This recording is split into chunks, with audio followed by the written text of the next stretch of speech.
Assalamualaikum warahmatullahi wabarakatuh dan salam Ramadan. Anda berdua, terlebih dahulu saya ingin merafakkan junjung kasih ke Bawah Duli Yang Maha Mulia Seri Paduka Baginda Yang Teragung Sultan Ibrahim yang telah menyampaikan titah ucapan pada 26 Februari yang lalu, dan Atik dengan penuh takzimnya merafakkan sembah, mengucapkan berbanyak-banyak syukur serta menjunjung kasih titah ucapan ke Bawah Duli Yang Maha Mulia Seri Paduka Baginda Tuanku. Atik juga ingin mengambil kesempatan merafak sembah dengan ucapan setinggi-tinggi tahniah di atas pelantikan ke Bawah Duli Yang Maha Mulia Seri Paduka Yang di-Pertuan Agong ke-17 Sultan Ibrahim dan ke Bawah Duli Yang Maha Mulia Seri Paduka Baginda Raja Permaisuri Agong Raja Zarif Sofia bagi tempoh 5 tahun mulai 31 Januari 2024. Parti juga ingin merafak sembah dengan ucapan menjunjung kasih dan setinggi-tinggi penghargaan pada ke Bawah Duli Yang Maha Mulia Sultan Pahang Al-Sultan Abdullah Ri'atuddin Al-Mustafa Billah Shah bin Al-Barhum Sultan Haji Ahmad Shah Al-Musta'in Billah dan ke Bawah Duli Yang Maha Mulia Tengku Ampuan Pahang Tunku Hajah Azizah Aminah Maimunah Iskandariah binti almarhum Al-Mutawakkil Allah Sultan Iskandar Al-Hajj yang telah menaungi negara dan rakyat jelata selama 5 tahun yang lalu dengan penuh adil dan bijaksana.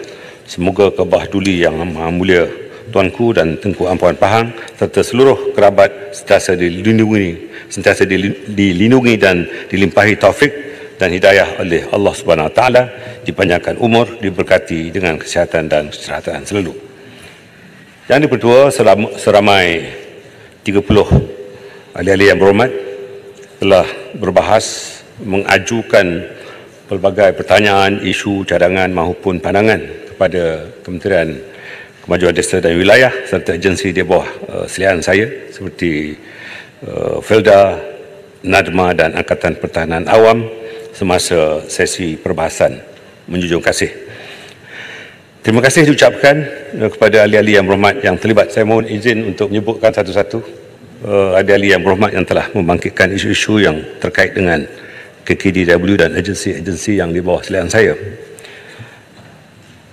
Terutamanya kepada Jelebu, Sik, Sepitang, Puncak Borneo, Temeloh, Julau, Ufot, Kulim Bandar Baru, Gerik, Tampin, Libaran, Gopeng, Lawas, Parit, Kota Belud, Padang Terap, Ranau, Mersing, Lubuk Antu, Pasir Salak, Baram, Padang Rengas, Rompin, Kuala Kerau, Kalabakan, Mas Gading, Kota Marudu, Tenggara, Selangor dan Baling. Dengan izin yang betul, terdapat 6 isu utama yang telah dibangkitkan oleh ke-30 ahli-ahli yang berhormat. Satu adalah mengenai tabika dan taska kemas. Keduanya mengenai pendidikan dan perkhidmatan MARA. Ketiganya kesejahteraan masyarakat orang asli. Keempat, projek bersepadu pembangunan ekonomi kampung atau prospek. Kelima, mengenai RISDA dan FEKRA. Dan keenam, mengenai FELDA. Saya ingin mengimbau kepada beberapa pertanyaan, terutamanya mengenai tabika dan tadika kemas. Apa yang dibangkitkan oleh Tampin yang meminta kerajaan agar memperluaskan program peratahfiz tabika ke seluruh negara. Untuk maklumat Dewan Yang Mulia ini bahawa program peratahfiz tabika kemas telah dimulakan pada tahun lalu. Ianya dilakukan secara rintis dengan pada peringkat awalnya penglibatan seramai 100 orang pendidik masyarakat tabika kemas, dan program ini pastinya InsyaAllah akan diperluaskan ke seluruh negara kepada pihak pendidik masyarakat yang beragama Islam serta berperingkat mulai tahun ini hingga 2026 yang bakal melahirkan insyaAllah sekurang-kurangnya 145,000 para hufaz di kalangan tadika dan tabika ini. Menjelang tahun 2026, ramai 9,500 pendidik masyarakat tabika kemas akan diberi pendedahan tentang modul hafazan tadika tahfiz dan ianya akan dibuat bersama-sama dengan Yayasan Pahang, dengan UPSI, Universiti Pendidikan Sultan Idris, dan Yayasan Pintar mengenai konten dengan izin ataupun isi kandungan serta pedagogi kaedah pengajarannya. Dan tentunya kita berhasrat agar keseluruhan 600,000 anak-anak di tadika kemas ini akan memperolehi faedah pada akhir tahun 2026 ini. Gopeng membangkitkan mengenai status perjawatan warga pendidik kemas dan infrastruktur asas taska dan tabika di kawasan beliau. Saya ingin memaklumkan di Dewan Yang Mulia ini bahawa gaji dan kemudahan di bawah skim menolong pegawai pembangunan masyarakat berada di dalam grade S29 dengan gelaran jawatannya sebagai pendidik masyarakat adalah yang terbaik ketika ini, di mana statistik permohonan jawatan kosong pendidik kemas menunjukkan permintaan yang cukup banyak, yang memohon 20,000 bagi hanya mengisi 400 kekosongan ini pada tahun lalu. Selain pada itu, Kemas telah juga melaksanakan pelantikan secara tetap kepada kaki tangan kontrak yang telah berkhidmat sekurang-kurangnya 15 tahun, dan pada fasa pertama seramai 7,286 kaki tangan kontrak telah dilantik secara tetap. Kemas juga sedang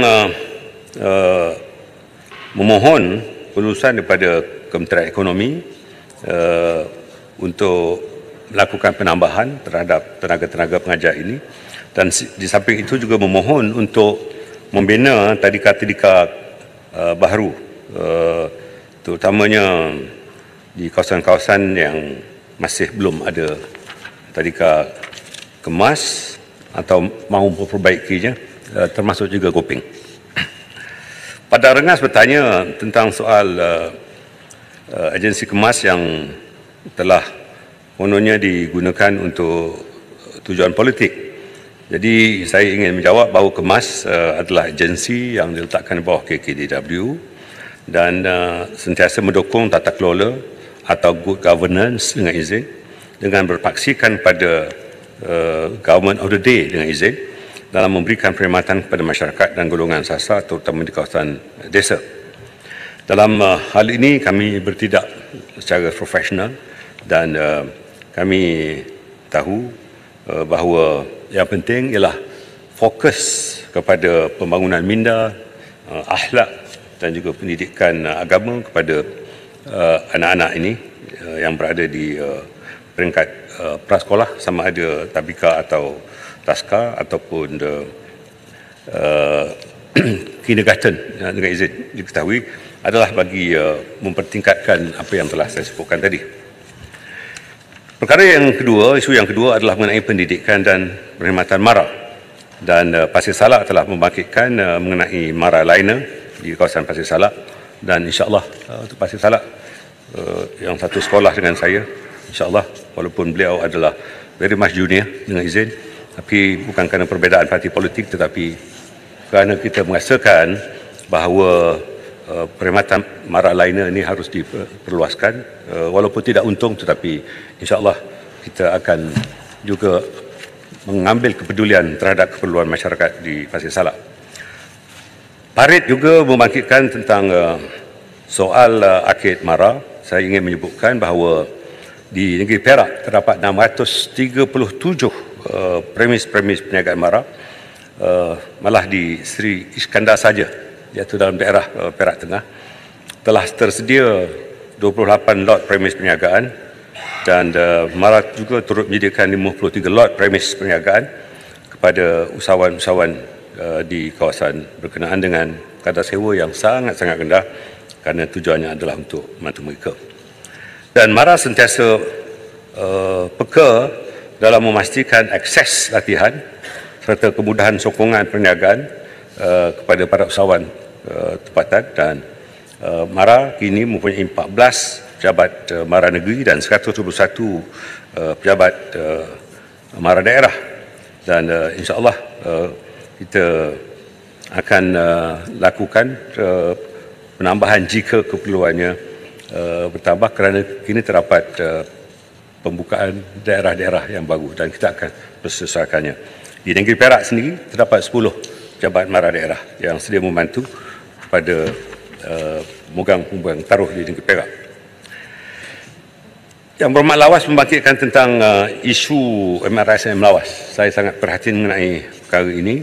Untuk maklumat Dewan Yang Mulia ini, kini terdapat 57 MRSM di seluruh negara, di mana terdapat hampir 44,000 pelajar di MRSM yang ada.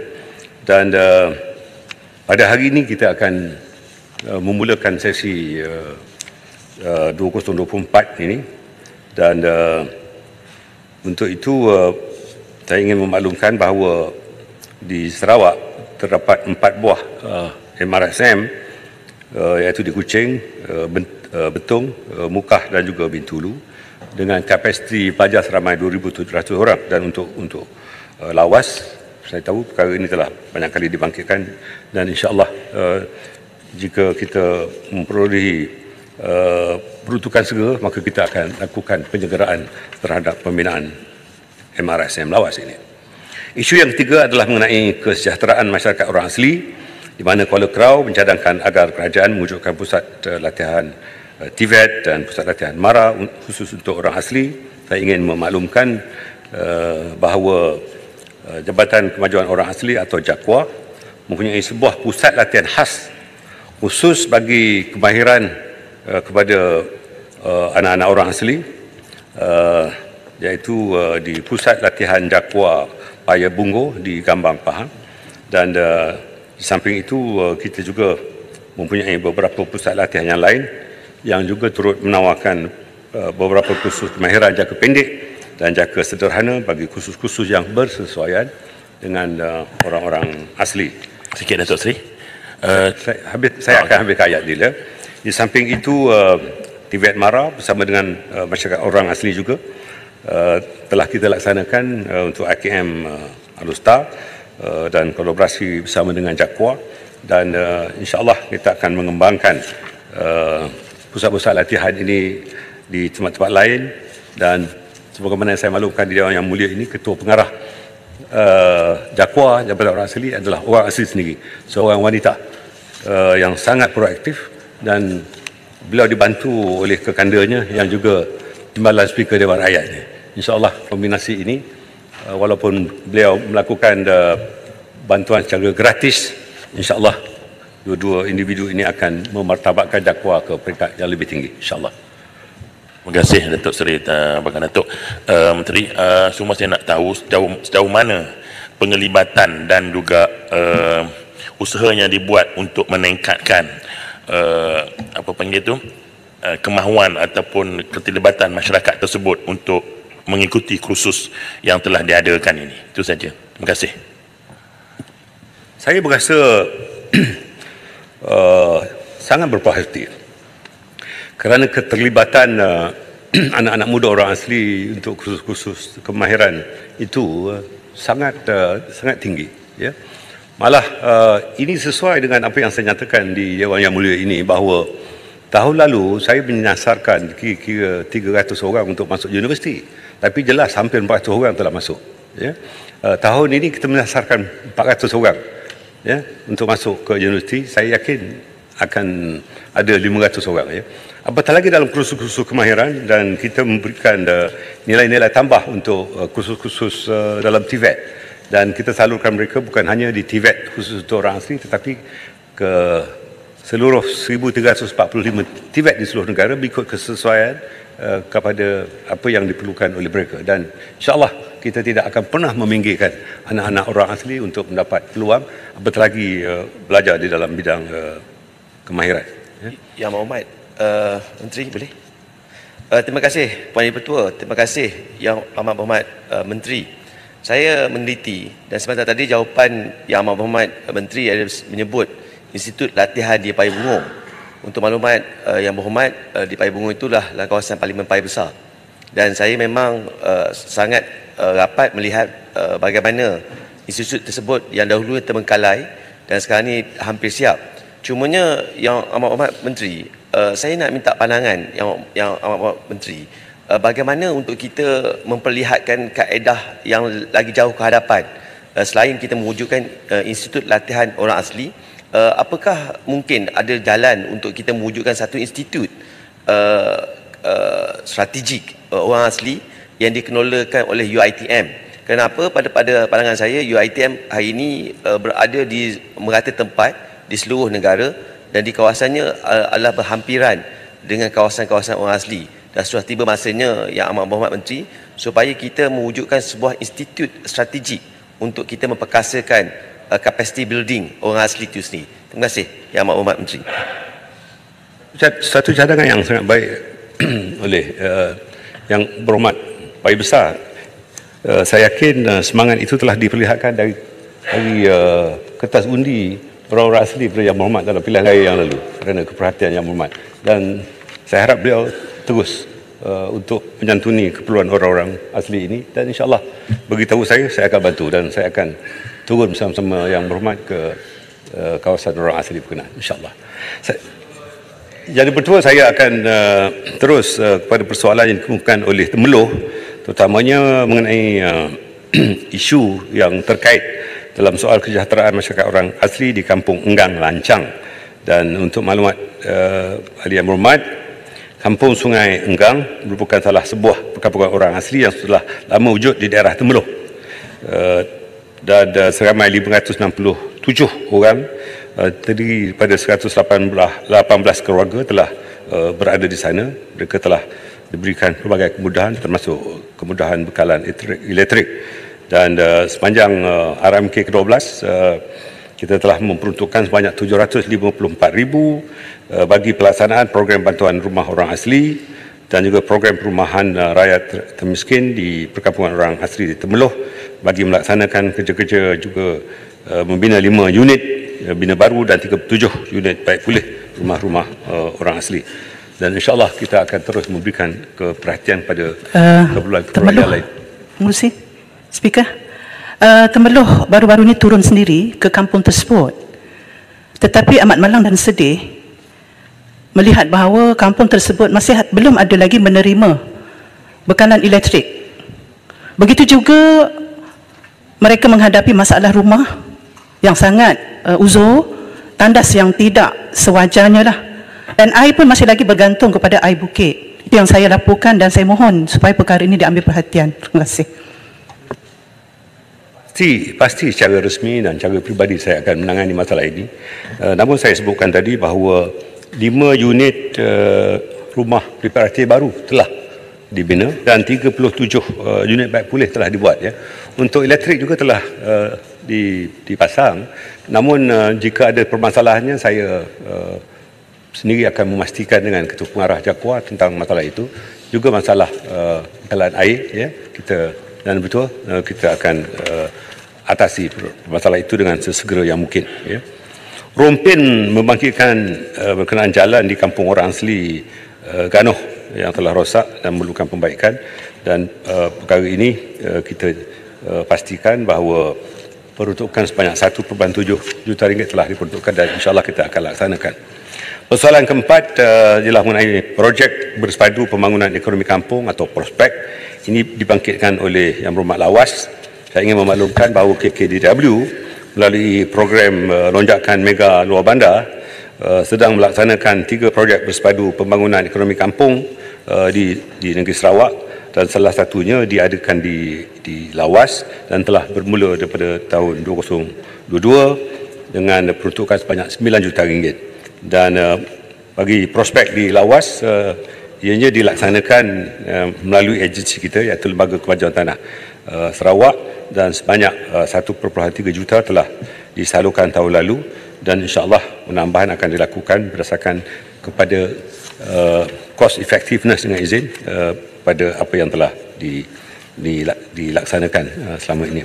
Yang kelima adalah mengenai RISDA dan Pelkera, isunya di mana YB SIK telah membangkitkan isu berkenaan peranan RISDA di dalam program rawatan dan pencegahan penyakit luruhan daun LDP ini, ya, dan kita tahu bahawa kawasan kebun kecil milik RISDA yang mengalami penyakit LDP ini adalah seluas 63,239 hektar di seluruh negara.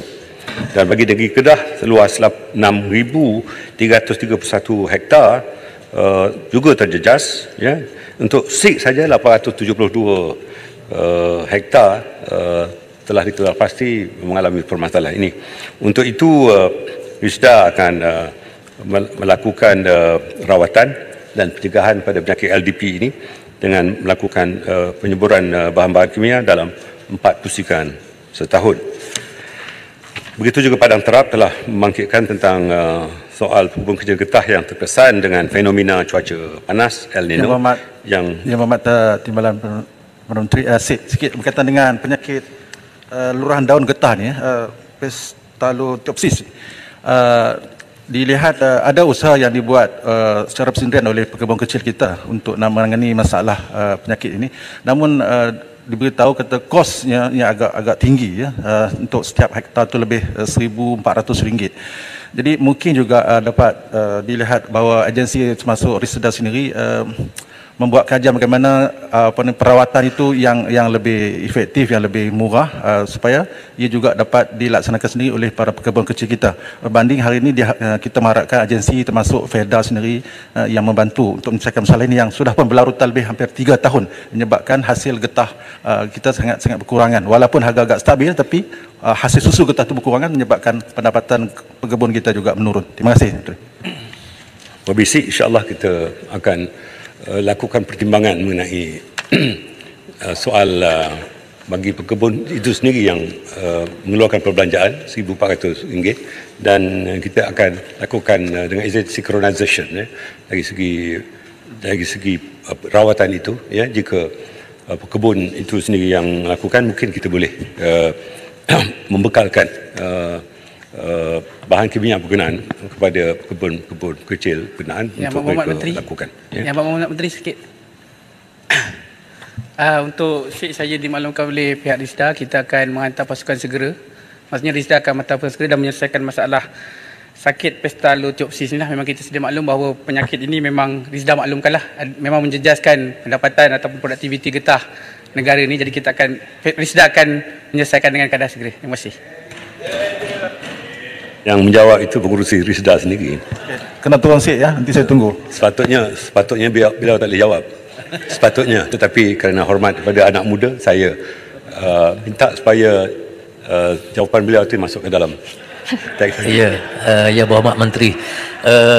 Terima kasih Datuk Yang Dipertua dan Datuk Seri Timbalan Perdana Menteri. Berkenaan dengan ladang getah ataupun kebun getah yang dimiliki oleh beberapa individu, apabila mereka diserang dengan penyakit yang disebut tadi, ada segelintir dan jumlah yang agak besar yang mereka ambil keputusan untuk menebang pokok getah dan ditanam dengan tumbuhan yang lain.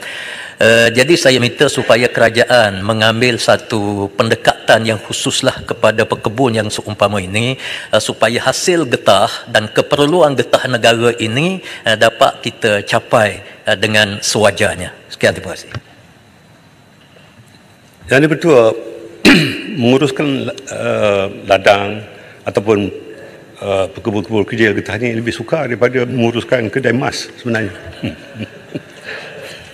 Kedai emas lebih sukar lah, Datuk. Tetapi saya fikir ada satu ajakan baru, ya. Kementerian saya dan juga Kementerian Perladangan dan Komoditi akan dan sedang menyediakan kertas kabinet sebenarnya, ya, untuk to address the problem dengan izin, ya, untuk menyantuni semua permasalahan ini, dan kita akan kebukukan kertas kabinet bukan hanya tentang soal penyakit LDP tadi, juga tentang kekurangan pekerja, ya, dan juga kawasan-kawasan yang tidak ditoreh, ya. Terdapat kira-kira 420,000 hektar yang tidak ditoreh, ya. Saya juga telah bertemu dengan Persatuan Kebun Kecil, ya, dan kami membincangkan beberapa kaedah baru bagaimana nak mengatasinya, termasuklah tentang soal harga lantai getah, walaupun kerajaan telah meningkatkan harga dengan lebih tinggi daripada tahun sebelum itu, tapi saya fikir kita harus melakukan sesuatu kerana latex saja, ya, yang diimport ke negara kita bernilai 6 bilion ringgit setahun, sedangkan kita adalah pengeluar getah asli yang terbesar. Dan saya setuju dengan YB bahawa soal-soal teknologi baru, pendekatan pemasaran baru dan sebagainya harus dilakukan agar pembelaan kita terhadap nasib terutamanya pekebun buruh kecil getah ini dapat dibantu, ya. Dan betul Tenggara bertanya, YB ringkas. Boleh? Terima kasih. Adakah kerana kita import latex menyebabkan guya menutup kilangnya di Malaysia? itu telahan antaranya, ya. Telahan sebab sepatutnya kita mengeluarkan latex, tetapi kerana tidak ada dengan izin encouragement, ya, terhadap perkara itu, kita terpaksa mengimport latex. Saya fikir itu sebabnya sahabat saya Menteri Perladangan dan Komoditi, dan sebelum itu sahabat di sebelah kanan saya mengatasi, kita telah mencadangkan perkara itu, dan insya-Allah kita akan laksanakan. Tak ada sebab kukuh untuk kita mengimport latex sedangkan kita pengeluar, ya. Tapi orang kampung kebun kecil lebih suka untuk mengeluarkan getah beku, ya. Dan kita akan ubahkan kaedah ini melalui teknologi. Yang Mohd Menteri, Padang Terap minta Yang Mohd Menteri untuk habiskan jawapan kepada soalan Padang Terap tadi. Tadi baca tak ada habis jawapan Padang Terap. Dianggap habislah tu. Orang getah yang terkesan dengan cuaca panas ni. Saya itu sebab saya kata faktornya salah satunya lah memang faktor itu. Bayangkan kalau kita dapat mengeluarkan 6 bilion sendiri, maka tentunya kita dapat mempertikatkan lagi nilai ringgit kita. Ya, memang itu jawapannya. Jadi simple logic yang begitu harus YB sendiri fahamilah jawapannya, ya. Tenggara bertanya mengenai agensi RISDA dan FEKRA untuk berganding bahu menguruskan soal keterjaminan makanan. Saya ingin memaklumkan, ya, tanpa peruntukan tambahan, ya, tanpa memohon mana-mana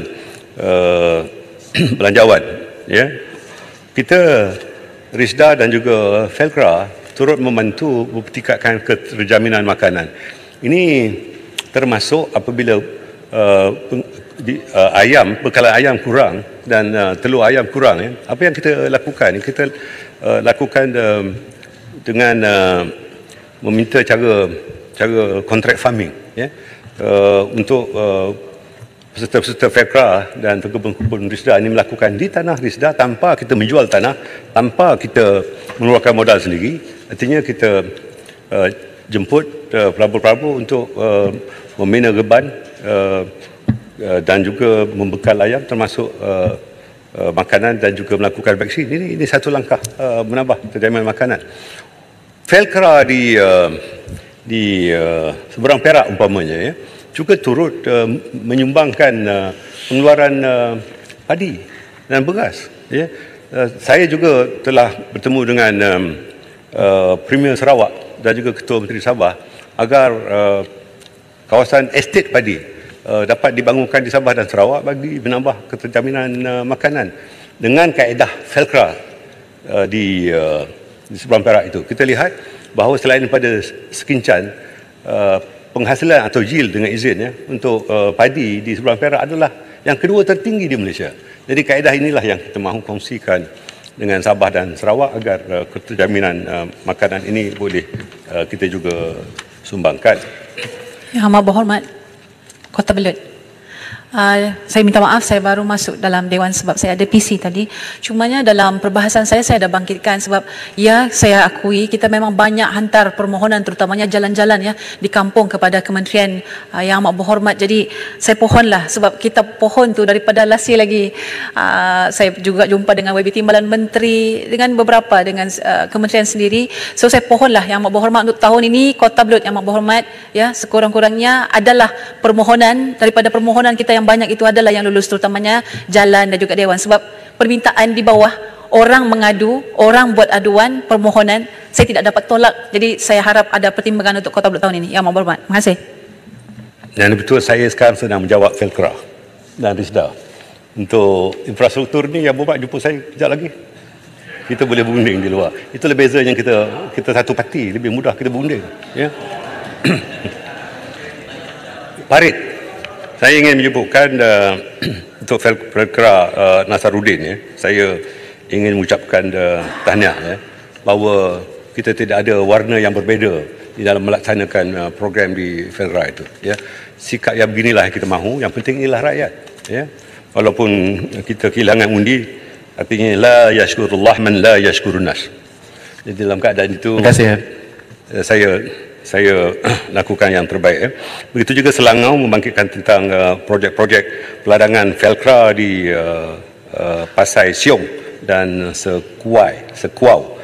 Dan dalam perkara ini saya ingin maklumkan bahawa projek NCR di tempat itu tidak lagi diuruskan oleh Felkra sejak tahun 2020 kerana kawasan ini telah dicerobohi sendiri oleh penduduk kampung dan pesertanya. Dan untuk itu pengunduran Felkra dan pemberhentian operasi ladang adalah susulan daripada permohonan pihak jawatankuasa pembangunan kawasan itu yang mewakili penduduk kampung. Dan dalam perkara ini saya fikir kita menghormati apa yang telah dilakukan oleh mereka, maka ini kita ucapkan selamat maju jaya. Akhirnya isu yang keenam ialah mengenai Felda. Felda, keputusan Yang Amat Berhormat Perdana Menteri, Felda adalah di bawah JPM, Jabatan Perdana Menteri, tetapi saya telah diminta oleh Yang Amat Berhormat Perdana Menteri dan Kabinet untuk menangani permasalahan di Felda dan terutamanya isu-isu yang berbangkit tentang status pindaan Akta Penempatan Berkelompok atau Group Settlement Area ESA 1960, Akta 530. Dan dalam perkara ini saya ingin maklumkan kepada Dewan Yang Mulia ini bahawa kita sedang dalam proses untuk mengulang kaji, melakukan penambahbaikan terhadap GSA ini. Dan walaupun masa yang akan diambil adalah hampir 4 tahun, namun kita sangat komited, terutamanya Berhormat Perdana Menteri, untuk melihat Felda bukan hanya disantuni tetapi dibantu dengan lebih baik daripada apa yang telah berlaku sebelum ini.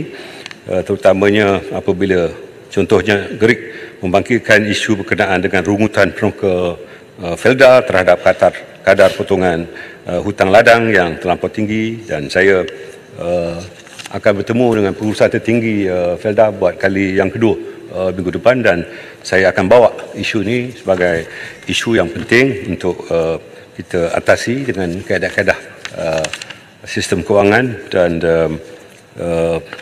accounting atau perakaunan dengan kaedah yang baru. Kuala Kerau juga membangkitkan akar Felda mengkaji semula kaedah bayaran hasil penjualan buah sawit yang dilihat membebankan broker dan mencari alternatif lain untuk menjual hasil mereka, dan perkara ini juga sedang di dalam pemantauan kita dan kita akan lakukan dengan cara yang terbaik. Mersing umpamanya minta kerajaan mempertimbangkan cadangan mewartakan premis agama Islam di kawasan Felda seperti masjid, surau dan sekolah agama diwartakan sebagai tanah wakaf Majlis Agama Islam. Ini khusus untuk negeri Johor. Kita tahu permasalahannya dan insya-Allah saya akan koordinasikan dengan pihak berkuasa negeri dalam perkara ini. Sedikit mengenai NADMA yang juga di bawah saya. Ini terutamanya perkara yang dibangkitkan oleh Lubuk Antu yang mencadangkan supaya kerajaan menubuhkan tabung kecemasan sama ada di bawah NADMA atau KKDW untuk tujuan kecemasan bagi pembinaan infrastruktur penting seperti jalan, jambatan dan sebagainya. Untuk maklumat Adik Yang Berhormat dan Dewan Yang Mulia, ini memang ini berada di bawah NADMA dan juga pelaksanaannya di bawah KKDW. Manakala jalan-jalan utama persekutuan kita juga bekerjasama dengan pihak DKR, dan insya-Allah perkara ini dijalankan dengan sebaik-baiknya. Terutamanya umpamanya jika jabatan putus, kita juga bersama dengan Kementerian Pertahanan untuk membina Bailey Bridge, Jabatan Bailey, dan apa yang telah saya dan rakan-rakan daripada NADMA dan JKR serta kerajaan negeri lakukan, membina Bailey Bridge itu dalam tempoh 72 jam. Dan jalan penyambungan itu antara Rompin dengan Segamat boleh dilakukan, dan NADMA sangat proaktif dalam menyelesaikan permasalahan itu. Akhirnya Yang Berhormat Mas Gading minta agar beliau turut dilibatkan dalam misi bantuan bencana banjir yang diuruskan oleh agensi pusat di kawasan Parlimen Mas Gading. Dengan ini saya umumkan permintaan itu diluluskan. Assalamualaikum warahmatullahi wabarakatuh.